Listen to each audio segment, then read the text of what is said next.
At sa gabi pong ito ay magpapatuloy po tayo sa ating usaping pangkaligtasan. So, nung mga nakaraang topic po ay atin pong napag-aralan yung patungkol po sa pag-ibig ng Diyos Ama sa atin sa pamamagitan po ng pagbibigay niya ng kanyang nag-iisang anak na si Jesucristo. At binigay niya po o isinakripisyo niya po ang kanyang anak upang ialay po ang kanyang buhay para tayo po ay maligtas mula sa ating mga kasalanan. At kahit na po na tayo, mga tao ay makasalanan, ninanais pa rin po ng Diyos na maibalik po natin yung ating relasyon sa Kanya. Kaya naman po dahil dito, tayo po ng mga makasalanan ay nangangailangan po tayo ng tagapagligtas at ito po ang ating Panginoong Jesus. Dahil hindi po tayo maliligtas sa pamamagitan po ng sarili nating pagsisikap, tanging si Kristo lamang po ang makapaglilinis po sa atin at makakapagbigay po ng, makakapagpabago po ng ating makasalanang puso. At kapag ito nga pong mga bagay na ito ay ating pong naunawaan, yung pag-ibig po ng Diyos sa atin at yung sakripisyo po ng ating Panginoong Jesucristo, tayo po ay hahantong sa pagsisisi. Di ba po sabi kagabi na ang pagsisisi ay isang taus-pusong kalungkutan dahil sa kasalanan at pagnanais na tumalikod dito. So, kapag tayo po ay nagsisisi, hindi lamang po tayo nalulungkot sa kasalanan o sa maling nagawa natin, kundi may kaakibat din po ito na pagtalikod sa ating kasalanan. O hindi na po natin gagawin yung mga pagkakamali natin. At ang sabi rin doon, di ba po kagabi na ang totoong pagsisisi ay dapat samahan ng pag-amin.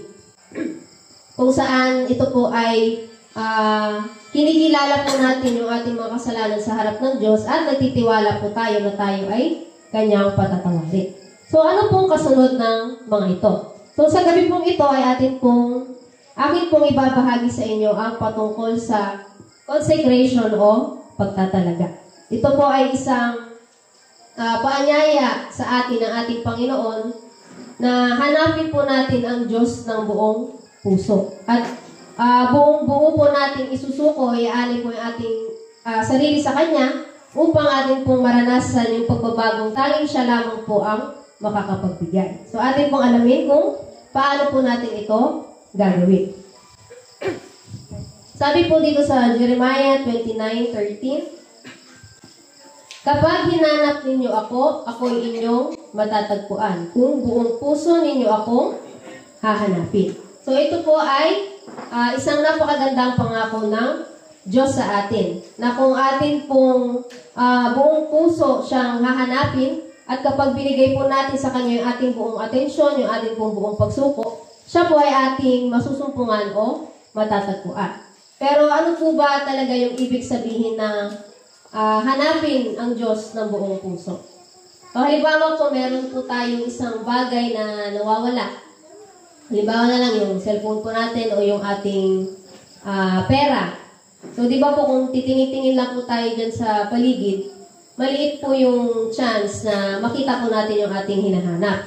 Pero kung talagang pagtsatsagaan po talaga natin na hanapin na yung bawat sulok ng bahay ay kumbaga hahalughugin natin para lang makita yung bagay na yon, napakalaki po ng posibilidad na ito po ay ating mahanap. So, ganoon din po yung paghahanap natin sa ating Panginoon. So, hindi po ito, kumbaga, hindi yung tipong pasulyap-sulyap lang dyan o patingin-tingin, kundi isa po itong matyagang paghahanap sa Kanya. Kumbaga, desidido talaga tayo na matagpuan ang ating Panginoon.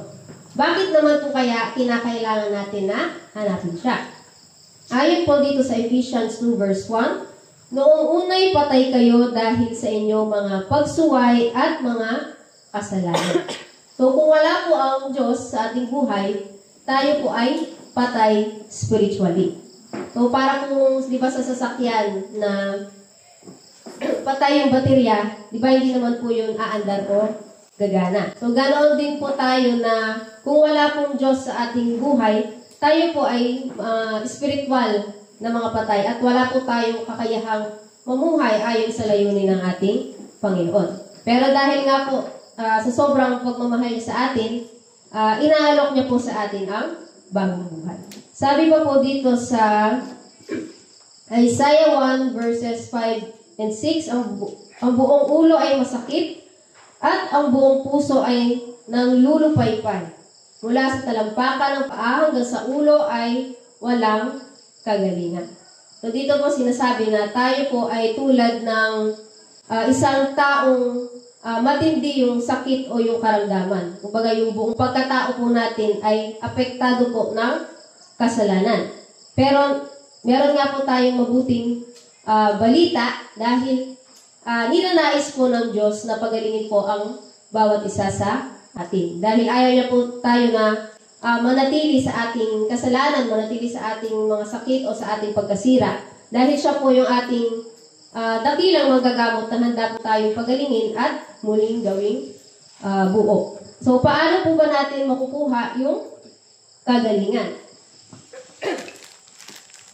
Ayon po sa Luke 14 verse 33, kaya nga sino man sa inyo na hindi tumanggi sa lahat niyang tinatangkilik ay hindi maaaring maging alagad ko.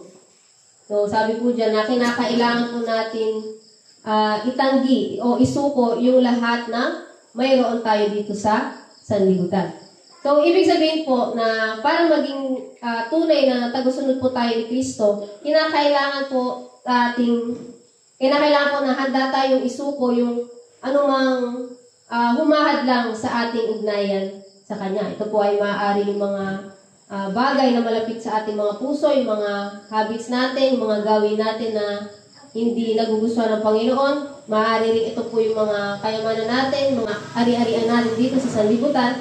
At maaari rin na yung relasyon natin o yung mga mahal natin sa buhay na nagiging hadlang po sila para tayo ay maglingkod at sumunod sa ating Panginoon. So, kinakailangan po natin na bitawan yung anumang humihila sa ating pabalik para po tayo ay makasulong sa daan ng buhay. So, kung iisipin po na parang napakahirap naman yan, napakabigat naman yan gawin, hindi ba parang napakalaking sakripisyo naman yung hinihingi ng ating Panginoon, di ba po? Pero, naitanong po ba natin kung ano ba yung ibinigay ni Kristo para sa atin? Sabi po dito sa Isaiah 53 verse 12, sapagkat kusang loob niyang ibinigay ang sarili at nakibahagi sa parusa ng masasama. Inako niya ang mga makasalanan at idinalangin sila'y patawarin. So, ang Panginoong Hesukristo po ay ang walang kasalanang anak ng Diyos ay pinasan niya po yung ating mga kasalanan. So, tiniis niya po yung lahat ng sakit, yung lahat ng hirap, yung lahat ng palo, yung lahat ng suntok, lahat ng dura ng mga tao sa panahon niya na dapat po ay para sa atin, pero dahil sa kanyang wagas at dakilang pag-ibig para sa atin, ay lahat ng yun po ay kanyang tiniis. Kaya kung tayo po ay tinatawagan ng Panginoon na talikuran o iwaksi yung anumang mayroon tayo, ito po ay bilang tugon po natin sa dakilang sakripisyo na kanyang ginawa sa atin, which is yung inaalay niya po yung sarili niyang buhay para po sa atin. So, makikita po natin na hindi hinihiling ng Diyos na isuko natin yung mga bagay na makakabuti sa atin. So, ang pinapasuko niya po, yung alam niya na makakasira sa atin o yung magiging hadlang para sumunod po tayo sa Kanya. Sabi pa po dito sa Isaiah 1 verse 18, gaano man kapula ang inyong mga kasalanan, kayo'y aking papuputiin tulad ng niebe. So, dito po ay may pangako ang Panginoon na kapatawaran at paglilinis at panunumbalik sa buhay na hinahangad niya para po sa bawat isa sa atin. So, kung atin pong pipiliin na isuko yung ating mga sarili o italaga po yung ating buong sarili para sa kanyang kalwalatian, ang pangakong ito po ay ating makakamtan. So, tandaan po natin na tayo po ay binigyan ng kapangyarihang mamili. Meron po tayong free will, meron po tayong power of choice. At choice po natin kung isusuko po natin yung ating sarili sa kalooban ng Panginoon. At kapag ito po ay ating ginawa, makakaasa po tayo na tutulungan tayo ng Panginoon na mamuhay po ayon sa kanyang kalooban. At ito pong pagtatalaga na ito o pagsuko ng ating mga sarili sa Diyos ay nangangailangan po ng faith and acceptance o yung pananampalataya at pagtanggap. Kung saan tayo po ay naniniwala na yung mga pangako po ng Diyos sa Biblia ay totoo. Yung mga pangako niyang tulong, yung pangako niyang biyaya, yung pangako niyang kapatawaran ay kanya pong tutuparin. So, kinakailangan lang po na tayo ay magkaroon ng tiwala sa kanyang mga pangako. So, sino po ba dito sa atin na nakaranas na, makaramdam na parang sa isip natin na parang hindi naman tayo karapat-dapat na humarap o hindi tayo karapat-dapat sa pagmamahal ng Panginoon para sa atin? Yung tipong pag-isipin po natin buhay natin ngayon o yung mga nakaraan nating mga nagawa, parang nangihina tayo at mapapaisip tayo kung paano kaya tatanggapin ng Panginoon o ng Diyos yung isang tulad ko na makasalanan. So, hindi po kayo nag-iisa at gusto ko pong ibahagi sa inyo o ipaalam sa inyo na hindi po hinihintay ng Diyos na maging perfecto muna tayo bago tayo lumapit sa Kanya o bago niya tayo tanggapin. So, tayo po ay Kanyang inaanyayahan na lumapit sa Kanya kung ano yung meron tayo ngayon o kung ano tayo ngayon kahit gaano pa tayo kamakasalanan. Sabi po dito sa Isaiah 55 verse 1, narito ang tubig kayong mga nauuhaw. Ang mga walang salapi ay lumapit din dito. Bumili kayo ng pagkain at ito'y kainin ninyo. So, halimbawa po na tayo ay inipitahan sa isang kainan, tapos sinabi ng may-ari na lahat ng inumin dito at lahat ng pagkain dito ay libre na. Kumbaga walang babayaran dahil mayroong nagbayad. So, di ba po, sarap sa pakiramdam at talagang pupunta tayo doon kasi wala naman tayong kailangang bayaran. So, dito po sinasabi na ganito po yung inaalok sa atin ng Panginoon. Kaligtasan na hindi natin kinakailangan na maging malinis muna bago tayo makalapit sa ating Panginoon. At gaya nga po ng nabanggit ko kanina sa Isaiah 1 verse 1:18 na marami man po tayong kasalanan na nagagawa dito sa sanlibutan at pakiramdam natin ay hindi na po tayo tatanggapin ng ating Panginoon. Kanya pong ipinangako na tayo ay Kanyang lilinisin at papuputiin. Sabi pa po dito sa Ezekiel 36:26, bibigyan ko kayo ng bagong puso at bagong espiritu. Ang masuwayin ninyong puso ay gagawin kong pusong masunurin. So, hindi lang po tayo lilinisin sa ating karumihan, kundi bibigyan pa po tayo ng ating Panginoon ng bagong puso o ng bagong simula.